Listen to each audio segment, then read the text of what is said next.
আজকের গল্প দক্ষিণারঞ্জন মিত্র মজুমদারের ডালিম কুমার। এক রাজা, রাজার এক রানী, এক রাজপুত্র। রানীর আয়ু একজোড়া পাশার মধ্যে।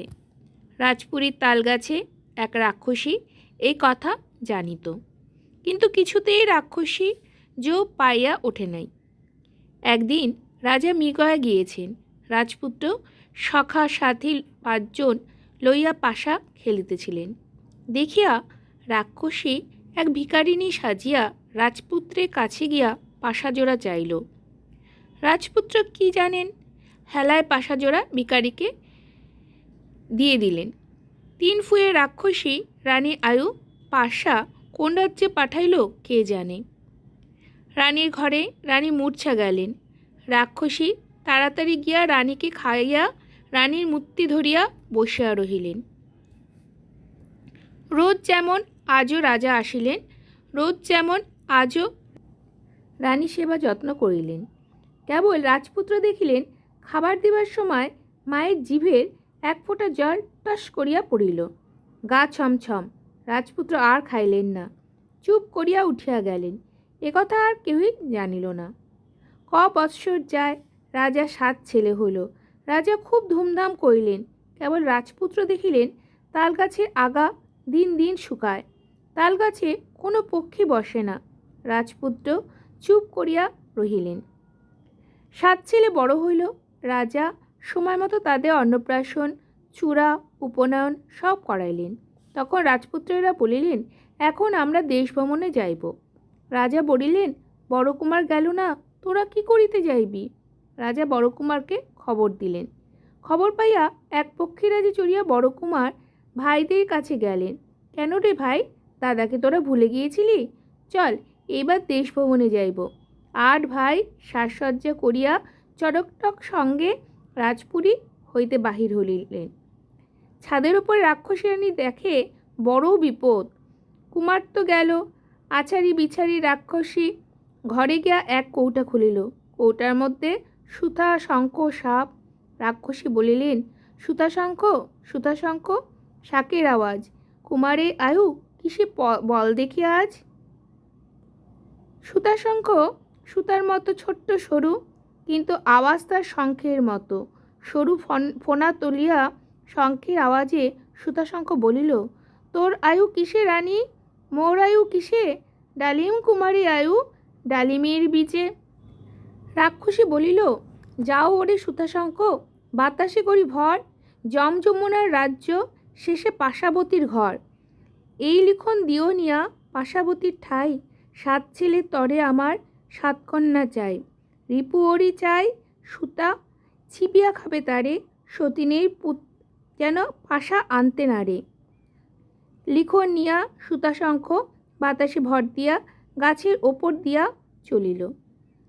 রাক্ষসী এক ডালিম হাতে আবার মন্ত্র পড়িল, পক্ষীরাজ পক্ষীরাজ, উঠে চলে যা, পাশাবতীর রাজ্যে গিয়া ঘাস জল খা।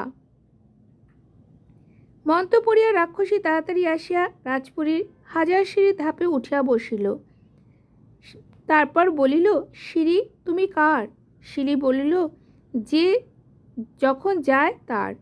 রাক্ষসী বলিল, তবে সিঁড়ি দুফা খাও, এই ডালিমের বীজ তোমার ফাটলে থাক। ডালিমের বীজ 1000 সিঁড়ির ধাপের নিচে জন্মের মতো বন্ধ হইয়া রহিল। রাক্ষসী গিয়া নিশ্চিন্তে দুধ ধপ ধপ শয্যায় শুইয়া ঘুমাইয়া পড়িল। অমনি 8 রাজপুত্র কোনো বনের মধ্যে পড়িয়াছিলেন। সেইখানে খটাস করিয়া বড় কুমারের চোখ অন্ধ হইয়া গেল। বড় কুমার চিৎকার করিয়া উঠিলেন, ভাইরে, বিছার কামড়, গেলাম গেলাম। সূর্য ডুবিয়া গেল। চারিদিকে ঝড় বৃষ্টি অন্ধকার। বনের মধ্যে কিচ্ছু দেখা যায় না, শোনা যায় না। বড় রাজকুমার কোথায় পড়িয়া রহিলেন? চড়কটক কোথায় গেল? 7 রাজপুত্রের ঘোড়া ঝড়ের আগে ছুটিয়া চলিল। রাক্ষসী তো স্বপ্ন দেখিল, সুতাশঙ্খ এতক্ষণে যমুনা দেশে সে পার।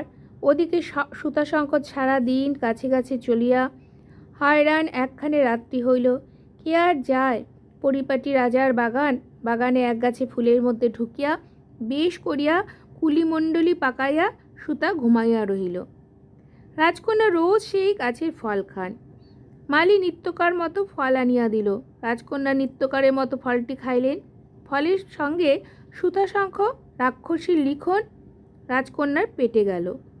লিখন টিখন ওইসব কথা রাজপুতেরা কি জানে? উড়িয়া ছুটিয়া পক্ষীরাজেরা যে কোথা দিয়া কি করিয়া গেল কেউই জানে না। একখানে গিয়া ভোর হইল। সকলে দেখেন দাদা নাই। ভাবিলেন পাছে পড়িয়া গিয়াছেন। রাস আলগা দিয়া 7 ভাই দাদার জন্য পক্ষীরাজ থামাইলেন না। দিন যায় রাত যায়, দাদার তো দেখা নাই। তখন এক ভাই বলিল, ঘোড়া যদি আগে গিয়া থাকে। ঠিক ঠিক, সকলে পক্ষীরাজ সামনে ছুটাইয়া দিল। মন্ত্রপড়া পক্ষীরাজ একেবারে পাশাবতীর পুরে গিয়া উপস্থিত। পাশাবতীর পুরে পাশাবতী দুয়ারে নিশান উড়িয়া ঘর কুটারি সাজাইয়া সাজাইয়া বসিয়া আছে। যে আসিয়া পাশা খেলিয়া হারাইতে পারিবে, আপনি আপনার 6 বোন নিয়া তাকে বরণ করিবে। রাজপুত্রদিগকে দেখিয়া পাশাবতী বলিল, কে তোমরা? রাজপুত্রেরা বলিলেন, অমুক দেশের রাজপুত্র, দেশভবনে আসিয়াছি। পাশাবতী বলিলেন, না না দেখিয়া বোধহয় যক্ষরক্ষ তোমরা আমার পণ জানি না। আমার পাশার পণ।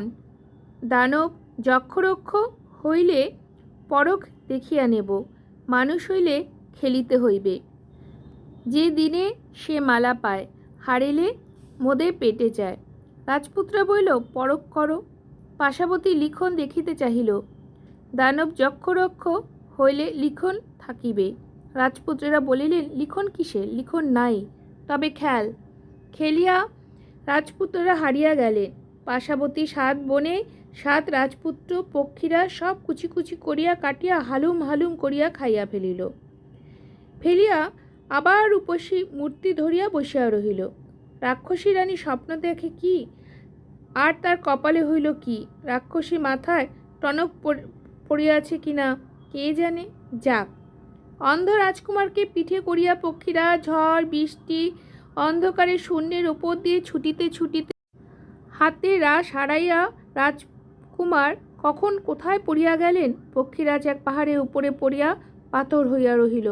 রাজকুমার যেখানে পড়িলেন সে এক নগর। সেই নগরে রাজপুরীতে সন্ধ্যার পর লক্ষ কাড়া লক্ষ সানাই ঢাক ঢোল সব বাজিয়া ওঠে। ঘরে ঘরে চূড়ায় চূড়ায় পথে পথে মশাল জ্বলে, নিশান ওড়ে, হৈ হৈ আনন্দে সারা পড়িয়া যায়। ভোরে সব চুপ, তারপর কেবল কান্নাকাটি চিৎকার হাহাকার, বুকে চাপড় ছোটাছুটি, চোখের জলে দেশ ভাসে, শোকে রাজ্য আচ্ছন্ন হইয়া যায়।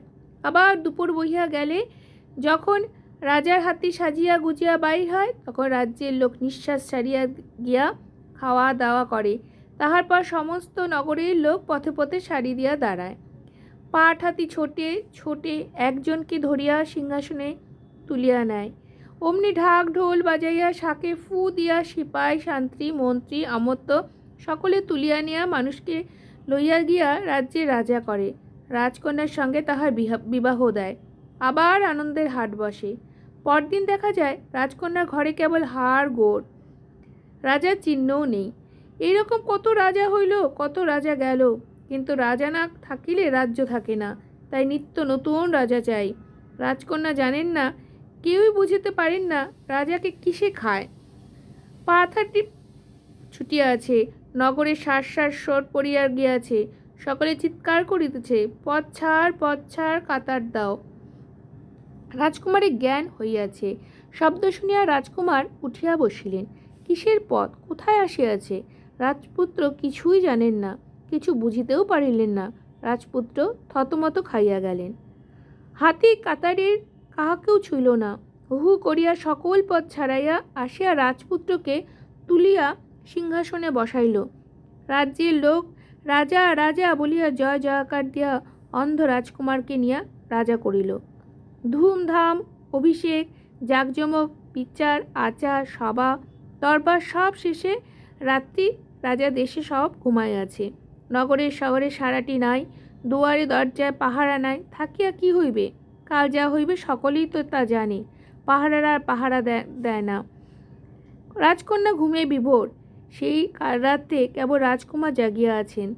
ঘর বার নিঝুম, পৃথিবী সংসারে টু শব্দ নাই। পোকামাকড় পক্ষীটিও ডাকে না। কাল নিশি কাল ঘুমে সব যেন ছুটিয়া আছে। ঘরে প্রদীপ দপদপ, রাজপুত্রের মন ছপছপ, কেন কোনোই সাড়া নাই, কোনোই শব্দ নাই। হঠাৎ ঘুমের মধ্যে রাজকন্যা চিৎকার করিয়া অজ্ঞান হইলেন।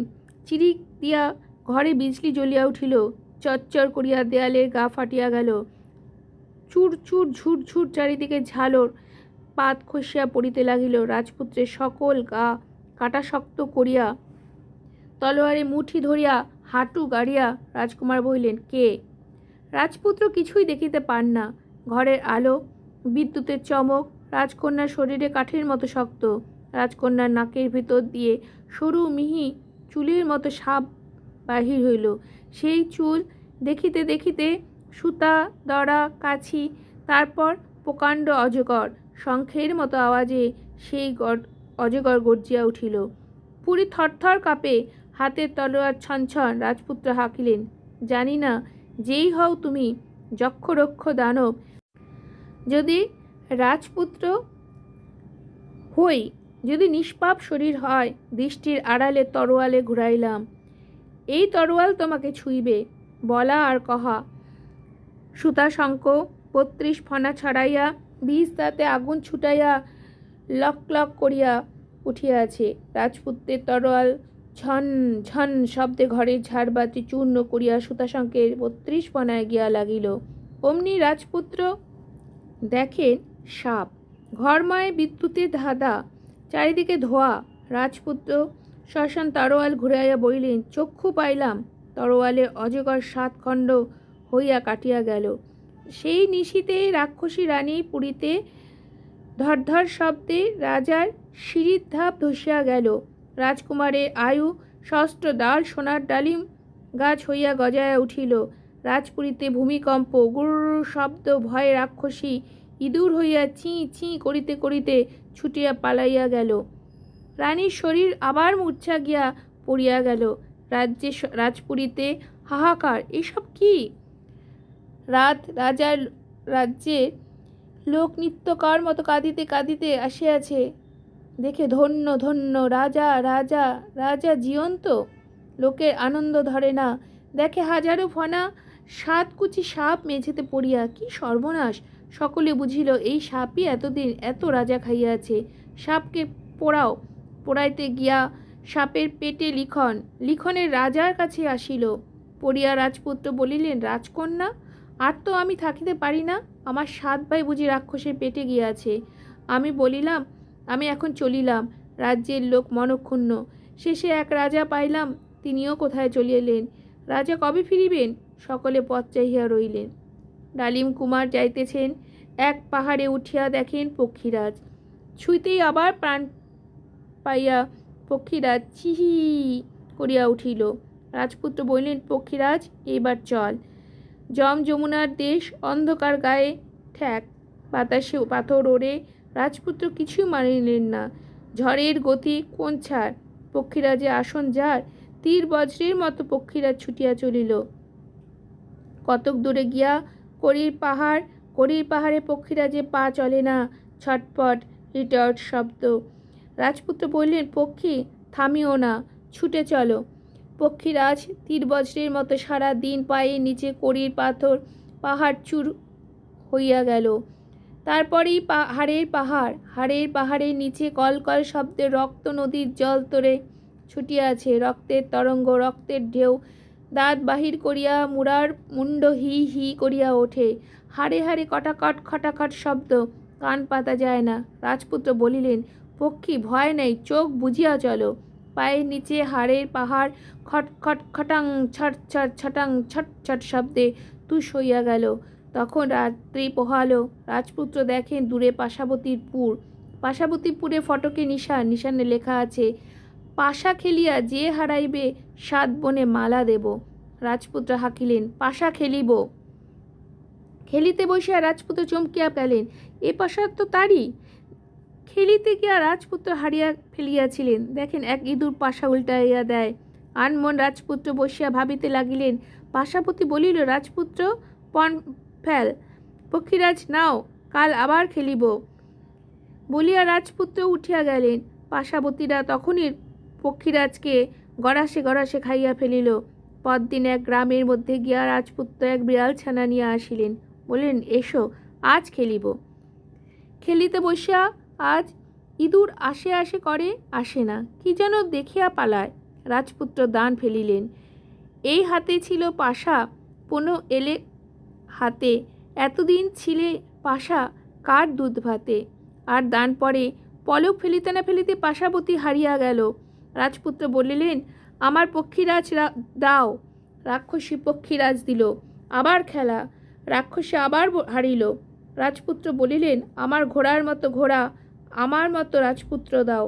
পাশাপতি এক রাজপুত্র এক ঘোড়া আনিয়া দিল। রাজপুত্র দেখেন ভাইয়ের ঘোড়া। রাজপুত্র আবার খেলিলেন। খেলিতে খেলিতে রাজপুত্র 7 ভাই 7 ভাইয়ের ঘোড়া, পাশাপতি রাজা রাজত্ব ঘর পুরী সব জিতিলেন। শেষে বললেন, এখন কি দিবি? এই পাশার ইঁদুর দাও। পাশাপতি কি পাশা অমনি দেয়? তখন রাজপুত্র বিড়ালের ছানা ছাড়িয়া দিলেন। বিড়াল গড় গড় করিয়া ইঁদুরকে ধরিয়া ছিঁড়িয়া খাইয়া ফেলিল। ঘরের প্রদীপ নিবিয়া গেল। রাজা রাজত্ব কোথায় সব? হাতের পাশা হাতে। রাজপুত্র দেখেন 7 পাশাপতি 7 কেঁচো হইয়া মরিয়া পড়িয়া আছে। পাশা বলিল, কুমার ঘরে চলো। 8 রাজপুত্র 8 পক্ষীরাজ হু করিয়া ছুটিয়া চলিল। রাজপুরীতে রানী উঠিয়া বসিয়াছেন। কতকাল ঘুমাইছি, আমার কুমার কে? কুমার কই? চারিদিকে জয় ঢাক বাজে, পথের ধুলায় অন্ধকার। 8 রাজপুত্র 8 পক্ষীরাজের শাড়ি দিয়া রাজ্যে ফিরিয়াছেন। কুমার আসিয়া বলিলেন, মা কই তুমি? 8 রাজপুত্র রানীকে ঘিরিয়া প্রণাম করিলেন। শূন্যপুরীতে আবার সোনার হাট মিলিল। ভাইদের খোঁজে কবে গিয়াছেন? সবে জীবন্ত এক রাজা আমাদের, আজও ফেরেন নেই। খুঁজিয়া রাত রাজার দেশে যত লোক আসিয়া দেখিল আমাদের রাজা এইখানে। তখন রাজকন্যা রাজপাট তুলিয়া সেইখানে নিয়ে আসিলেন। সকলে দেখিয়া রাজাও অবাক হলেন। পরদিন ভোরবেলা সোনার ডালিম গাছে 1000 ফুল ফুটিয়া উঠিয়াছে। আর দুপুরবেলা রাজপুরীর তাল গাছটা কিছুর মধ্যে কিছু না শিকড় ছিঁড়িয়া দুম করিয়া পড়িয়া ফাটিয়া চৌচির হইয়া গেল। আমার গল্পটি এখানেই শেষ হলো। যদি ভালো লাগে লাইক, কমেন্ট আর শেয়ার করার অনুরোধ রইল। চ্যানেলটি সাবস্ক্রাইব করে পাশে থাকা বেল আইকনটি প্রেস করে পাশে থাকার জন্য অনুরোধ রইল।